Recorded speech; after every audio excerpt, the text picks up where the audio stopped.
sa kadaghang balaod nga gipatuman sa atong kinabuhi, balaod sa simbahan, balaod sa eskwelahan, balaod sa gobyerno, balaod sa kadalanan, sa trapiko, daghan kayong balaod.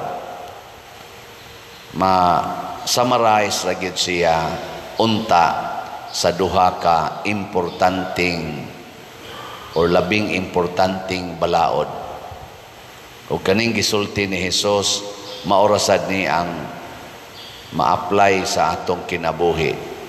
Nga higugmaa ang Dios labaw sa tanan, o higugmaa ang imong isig katao sama sa imong kaugalingon. Lingiya imong tupad. Ingnawa ka makig-away sa imong silingan. Nakig-away. Kung ato ni siyang pamalandungan, makig-away gitas atong isig katao, bisag usa lang kabuok atong awayon, murag atong gikontra ang atong kaugalingon. Nya kung ato ganing dagmalan ang atong isig katao, pariharasad og gidagmalan nato ang atong kaugalingon. Mao na siya pinaka-direct. Kaya ang atong isig katao, ang katilingban, mauday na ang atong kaugalingon. Mabitan ang doon natay panultihon nga common kay na, kibaw kay taana, pero di lang kay nato taga-agpansin ba sa Tagalog pa. Di nato taga-agpagtagad. No man is an say sumpay? Kusga. No man is an island. Way tao nga muraog po or pulo nga magsige ra gyud siya diha bisag siya rang usa. Ang tao mangita gid na og katilingban or mangita gid na siya iyang kauban.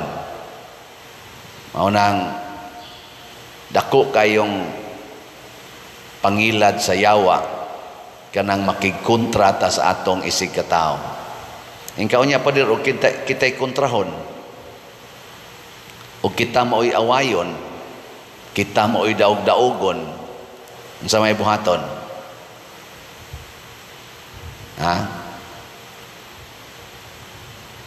Naipanahon, ang imong ngipon, mupaak sa imong dila.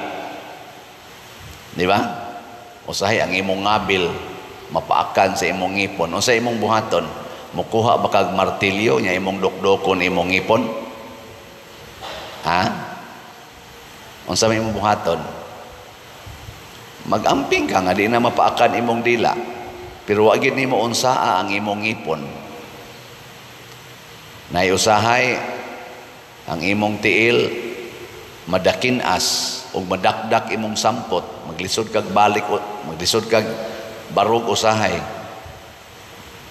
Unsa man mukuha kag sundang aron putlo nimo imong tiil nga nadapsot?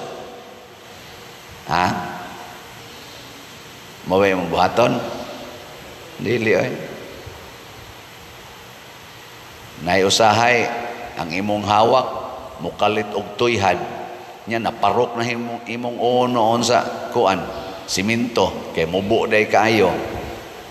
Nya imong kuha kag gunting, imong lugiton imong mata nganong wa magtan-aw didto nga aday mubo nga masungko day ka. Dili, magamping ka sunod. Pasabot di ay kung kita makatilaw og sakit-sakit gikan sa atong isig katao, learn from it. Kana bang pamalandungi? Unya, ibalik ang kinabuhi. Ayaw tuguti nga kanang maong murag gitawag na to misunderstanding or kanang maong kasakit, muhatod na ninyo ngadto sa pinakabati nga relasyon, kana bang murag patay nga relasyon. Ayaw patya. Learn from it. Muna'y una gyud. Nya ikaduha, motuo ta nga ang makapanindot sa atong kinabuhi maura gyud ang Ginoo. Wa gilain. Ang imong pagpakigkontra, ang imong pagpakig-away, ang imong pagsalikway sa imong isigkatao, dili na mo'y makapanindot sa imong kinabuhi. Muna diri sa atong unang pagbasa, gidala si Propeta Ezekiel ngadto atong walog valley o bones, purting daghanang bukog, pulos bukog. Ganahan mo mulakaw-lakaw anang lugar nga puro bukog imong makita. Laina katanaw no. Pertig yung bukog matud pa ni Ezekiel, uga pa gyud kayo nga pagkabukog. Nya gipangutana din sa Ginoo, kaning mga bukog mabuhi pa ni. Ana, nya ingon dayon si Ezekiel, ikaw ra gyud nahibaw ana Lord. Ni siya sangyawi sa pulong, ingna nga mabanhaw mo. Nilihok na yung mga bukog. Ni kanaas ko no. Nya, di man ka ginhawa. Siya, sige. Ingna ang hangin, tagai sila ginhawa. Ni ginhawa rasad. Nabalik ang kinabuhi sa mga bukog tungod kay nituman man si Ezekiel sa mga pulong sa sugo sa Ginoo. Na magisugo ang Ginoo sa matag sitwasyon ng litan ron, naningil kag utang, nya wa siya mobayad, unsa may sugo sa Ginoo na aron mahimo na nimong nindot nga experience. Ningon ang Ginoo, kung kamo magpahulam, ayaw na mo paningil og bayad. Ana, ay sugo sa Ginoo. Ingka nya mura man kag nahiubos, yay magguba ning relasyon na mo ani, sa sunod na mong kita din agyod ko maningil. Nya moingon ikas Ginoo, Lord, nahigugma ko nimo, nya wa na ko'y kwarta, wa na gani ko ikapalit og pagkaon, nya di na pagyud ko maningil aning iyang gamayng huwam nako. Importante biya unta kayo ni kay ipalit ko nig pagkaon, ipalit pagyud din akong tambal. Pero kay ingon man kang di na maningil, nya mura mag ni kusmod iyang naong akong gipaninglan, nya mura ra basta kog kapatyono niya. Lisod kaayo, mahimo kong kriminal, so ako ning itugyan nimo. Ana ba? Kay ang Ginoo magi atong higugmaon labaw sa tanan, nya moingon dayon na ang Ginoo sagdi lang kay mauna ra kag kamatay niya. Di ba? Di moingon dayon ka, praise the Lord. Nganong magpinatyanay pamanggid mo nga ikaw di nanam day kay schedule sa imong kamatayon? Or moingon sa dang Ginoo, ayaw ka balaka kay kanang imong nahatag niya nga wa niya bayre, ako nang ibalik nimo og gatusan kapilo. Ang wa niya bayari kay 500, wa siyang bayad. Inigbalik ana nimo diha 500 times 100, pila naman? Lisod man gani mo multiply. Di man gyud mo kamaong multiply, pila? Hasta ana gamit pa mo kalkyo sa iyo na ana, upat man na kasiro, upat kasiro nya 5 times 1, pila man? 5 times 1, pila? 5. Nya ibutang nimong upat kasiro, asa man kama ana? 5, nya na usa kasiro, kama. Tulo din kasiro, pila man na? 50,000. Siunan gawa ka maningil sa imong 500 imong gitugyas Ginoo, ang gihatag sa Ginoo nimo at least 50,000. Tuo mo ana dili.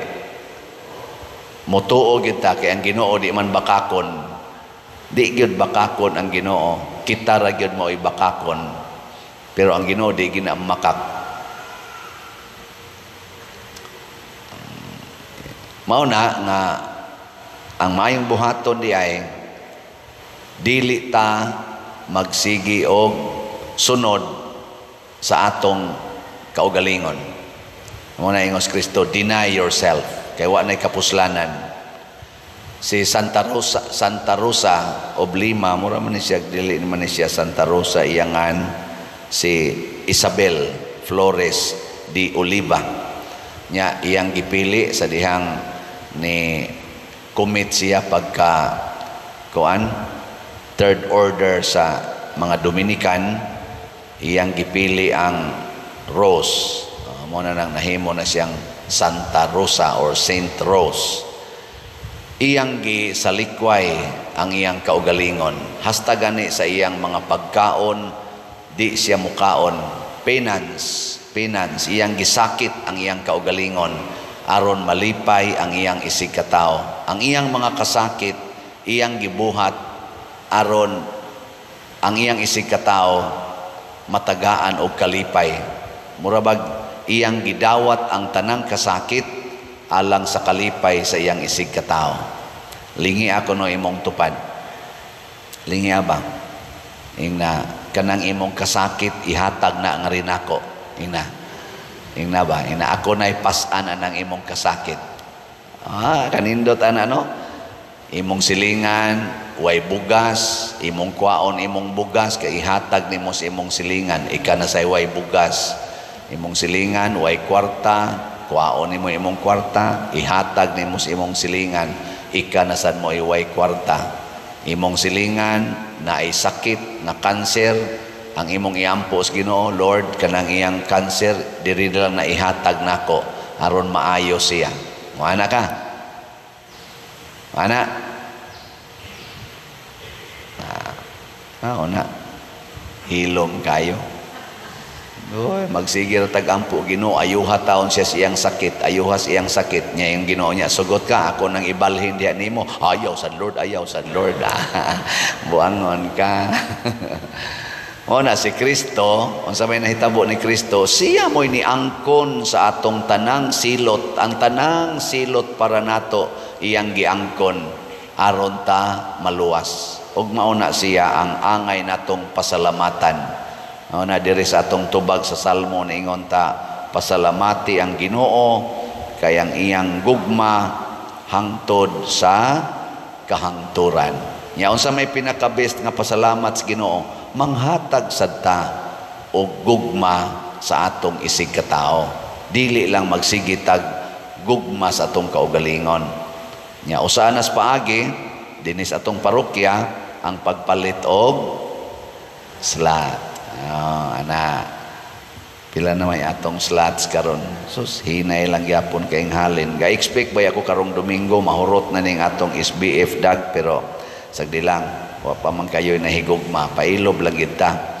Ang atong halin 35,333 na sa SBF dag, na pay 24,667 ka slots, tag 500 pesos per slot. Og doon nalay maliwat ninyo ni Santa Rosa sa Lima, Santa Rosa Centros of Lima, nga mga 24,667 katao, nga kanabang imong kuhaon ang imong kaayuhan para ihatag ngadto sa simbahan, ugma hurot na ni siya. Sige, lingi ako ng imong tupad. Ingna musunod ka sa kinabuhi ni Santa Rosa. Ingna ko. Palit nag-slot. Haron malipay ang isig katao. Dili kay sige ra gitag pangitag kwarta para sa atong kaugalingon. Kay kini man kung atong slot dinhi, simple ra ni pero dako kay ni siya kaayuhan atong ibayad sa atong mga contractors nga may trabaho og mga 99% na nahuman ang atong kumbinto. Kanang kumbinto simbolik na sa katilingban sa mga matuuhon, simbolo sad na siya sa kanindot sa atong simbahanan nga makapalambo sa pagtuo. Imong ibutang dihang imong kwarta, that is the greatest investment. Na may mga kompanya nga moingon, diri na i-invest imong kwarta namo kay amo nang patubuon. Pero ini kataod-taoran day, nanira ang kompanya, apil pang imong kwarta. No? Naana sa kalibutan. Pero the most assuring and the only very truthful nga kasiguruhan kana yung i-invest nimong imong grasya, ang imong kwarta diha sa simbahan. Nga naman, kay ang simbahan mao ang lugar diin ang Ginoo atong masinati. Bahala nagbuangon ng ubang mga nagmulo simbahan sa maaning nagwali o kanang naadihang ubang nanimba tupad nimo, mga buangon sa nang uban ana. Pero ang simbahan, ang ato yung gitawag og the Catholic Church is always holy. Ug mao ni mohatag nato sa tinuod nga grasya. Diha i-invest imong time, talent, and treasures. Di kita magmahay. Muna si Ezekiel ug ang mga santos nisunod sa Ginoo, nahimo sad silang channels of life, channels of graces. Tanawa ning wa mo sunod sa Ginoo, nisunod sa kwarta, siging padaghas kwarta, nahimo sad silang channels of chaos, kagubot, gubat, kamatay o pagpinatyanay nga hangtod karon nagpadayon pa. Ang nagbuhat ani kanang mga tao nga nagsigig tigom og kwarta, gasigig tigom og kaayuhan para sa ilang kaugalingon. Luoy kayo, luoy sad ang kalibutan. So ato na ning sulbaron ang kalibutan ha. Di na ta magtigom og kwarta para sa atong kaugalingon. Atong ihatag sa atong isig katao, labi na gyud dinhi sa simbahan.